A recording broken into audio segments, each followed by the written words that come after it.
lovely people, my name is Emma and today I'm doing the mood reader book tag. Now I don't normally do this many tags in such quick succession, but this popped up as like a watch later thing from a book olive from several months ago, and I was like, I really want to talk about that at the moment because I've been really struggling with my TBRs and dealing with like mood reading emotions and kind of what do we mean when we say mood reader. So I just wanted to kind of chat about it via this tag. So the first question is, do you set TBR lists and do you stick with them? No, the first question is actually, do you consider yourself to be a mood reader? I do consider myself to be a mood reader, but I think the amount that I'm a mood reader really depends on how stressful life is at any given moment and kind of how many other demands on my time there are. So during furlough last year, when the whole world just stopped and I could kind of just sit at home and do nothing but read, I really wasn't a mood reader anymore, and I could kind of read pretty much whatever I put my mind to, just because my brain really wasn't being taken up by anything else. Whereas now I'm back at work full time and I've got a lot of other things going on, I do feel like my moods really are dictating my reading. I'm far more likely to DNF books, I'm far more likely to jump between them. And I think it's just because I don't really have full capacity to be able to handle the amount of reading that I really want to do. So the next question is, do you set TBR lists and do you stick with them? I do set TBR lists. I think a lot of people on BookTube do. I mean, in a kind of entirely selfish way, they do quite well for views. I do find them helpful as well, and I do like putting them out. I do think that it is, when confronted with a huge TBR list, like I have 170 books now on my unread shelves. So narrowing that down to kind of 10 or 12 that I'm interested in is definitely helpful and stops that overwhelm. But I do often go off piece from my TBR list. There'll always be a couple of like full mood reading books in there where I just sort of see something that's been on my shelf for ages and I'm like, do you know what, I'm going to read that right now.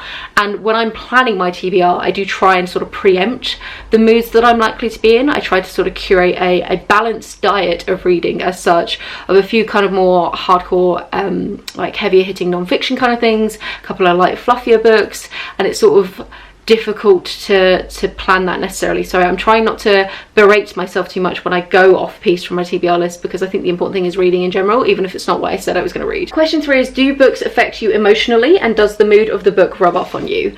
I think like a happy book, if I'm in a bad mood, will not necessarily make me happier, but an emotional book, if I'm in a good mood, can bring me down a bit, which is quite sad that it's that way around. But like I do read a fair amount of fairly intense emotional memoir stuff, which I'm going to talk about a bit later. It fits with one of the other questions, and that definitely can really sort of sober me up. And if I'm reading something which is more kind of a social justice book that talks about kind of some of the injustices of the world, I'll definitely wander around in a bit more of a pissed off mood, which is a little bit unfortunate if anybody's around me and they don't deserve that wrath. I don't feel like the sort of lighter, fluffier books necessarily do pick me up, but I'm also more likely to just read them when I'm in a state where I can't handle something more emotional. So I don't know if that then impacts like how they are actually going to impact my mood, because my mood is so weird when I'm coming to them, if that makes sense. Question 4 is, when you're feeling sad, what do you read, or do you not read when you're sad? I read all the time. There is almost no mood where I won't read. It's like basically extreme fatigue, and that's about it really. So when I am sad, I do reach for rereads a little bit more when I'm sad. I haven't done it in a while, but that used to be a real comfort read for me. I definitely reach for fiction more when I'm sad, and I tend to reach for basically lighter, fluffier stuff like contemporary romancy kind of things when I'm sad. Or something like really immersive, where if I'm sad about something in the world, I just want to forget the world and kind of go for full escapism. And then I go for something like as radically different as I can, which I think is why I really like fantasy or historical fiction, because you really are fully removed from kind of your contemporary, current, everyday setting. Question 5 is, most often do you use reading for escape, to learn, or to critically reflect? I think mine is a fairly even split between all three, and like I say, I think it really just depends on what else is going on in my life. I like to think of it as like, how many tabs do I have open in my brain, and like when work is really intense and when I'm having to like learn new material or kind of deal with something more emotional there, I'm not going to be reaching for something that is going to force me to kind of learn or critically reflect, because my brain is already taken up with like the amount of like learning capacity that it has. So I'll definitely read more for escapism. But equally, if things are fairly chill in life, then I will sit and like devour a bunch of non-fiction books in a row, because my brain is like hungry for information and just wants whatever it can get. And I think a lot of it depends on what other content am I consuming in life in general. If I've got a couple of podcasts on the go that I found that I really enjoy that are new to me, and I'm getting a lot of like information from them, I'm probably not going to be reading as many non-fiction books, just because I almost have like a threshold of the amount of learning I want to be doing at any given moment is fairly constant, and it's just, what is that topped up with? Am I doing an online course? If so, cool, I don't need a non-fiction book. Am I listening to a bunch of podcasts? Cool, don't need a non-fiction book. So I think it really just depends on what else is going on. Escapism, like the fiction side of things, is definitely a like fairly constant, that will always be in there for me.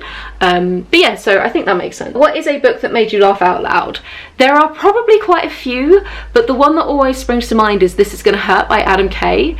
This is a collection of diaries from a guy who was a junior doctor, and it was literally the diary that he had at the time, and he found them, kind of cleaned them up a bit, added a few footnotes, and then sort of published them.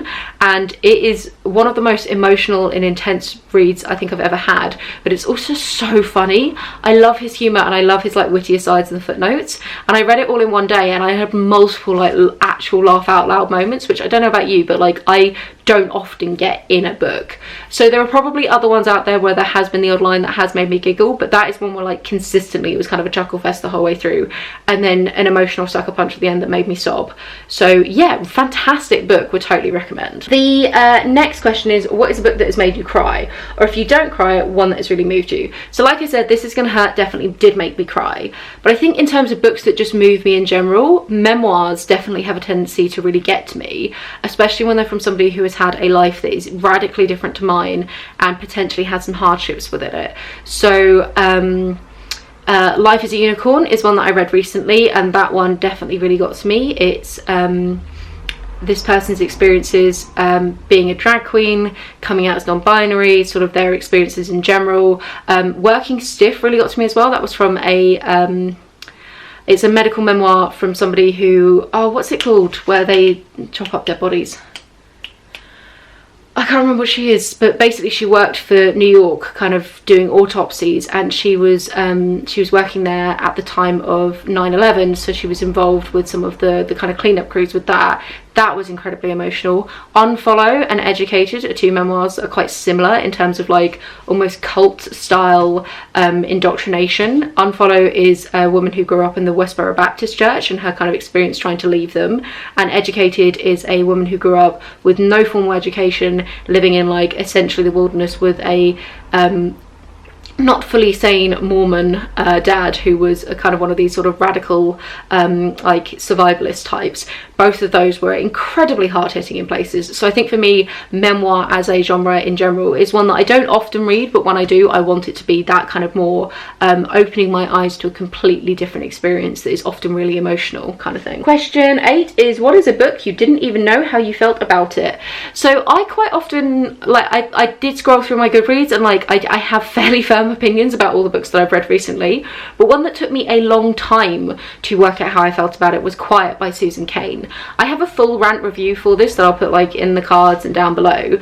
I didn't enjoy it, let's put it that way, that's why it's a rant review, but it took me quite a while and a lot of chatting with my mates and sort of really sitting and thinking about the book to work out exactly what it was about it that I didn't like, because it had been pissing me off from basically like page 10, but I couldn't really fully articulate why, and it's because there were so many different strands of what it was annoying me about it all wrapped into one. So I've kind of teasing them apart took a really long time, and that's something which, if a book is annoying me, especially a non-fiction book, that is something that I will try to put the time into to be like, no, what exactly is it about this argument that I don't think is working?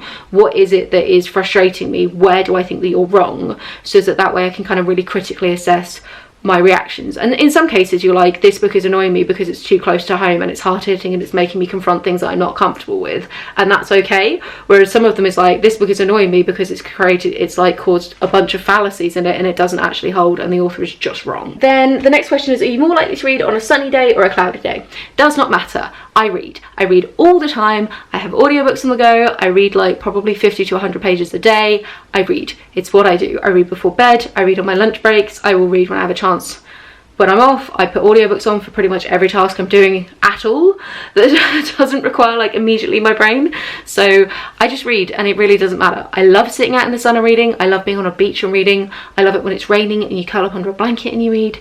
I just really like reading. And then, do you usually set the mood when you read? Music, lights, smells? So I'm quite bad at reading if there is literally no sound. So I'm a big fan of like ambient noise stuff, lo-fi music. I like having Taylor Swift's Folklore on really quiet in the background. So that's a firm favourite for reading. I also am quite good at getting snuggly, so I do like a blanket, and I really like reading in the bath. Like that's something I probably do at least once a week, probably a little bit more.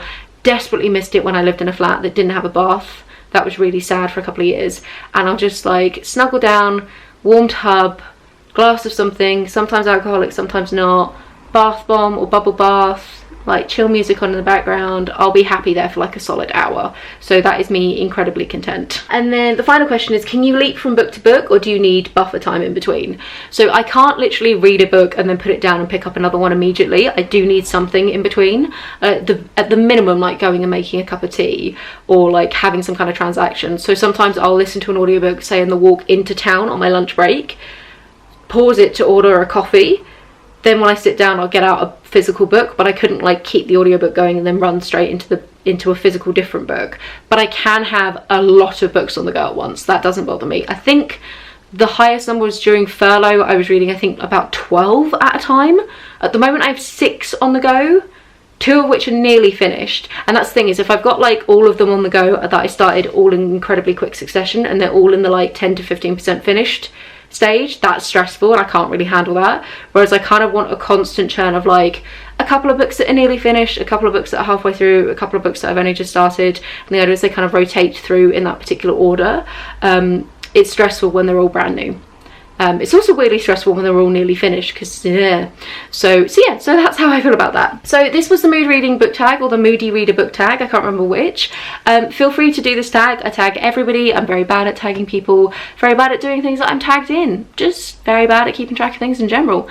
Do let me know in the comments down below if you're a mood reader, if you can stick to TBRs, if you have any opinions on sort of how I currently engage with reading. And yeah, that's about it really. Have a wonderful reading week, and I will chat to you soon. Bye.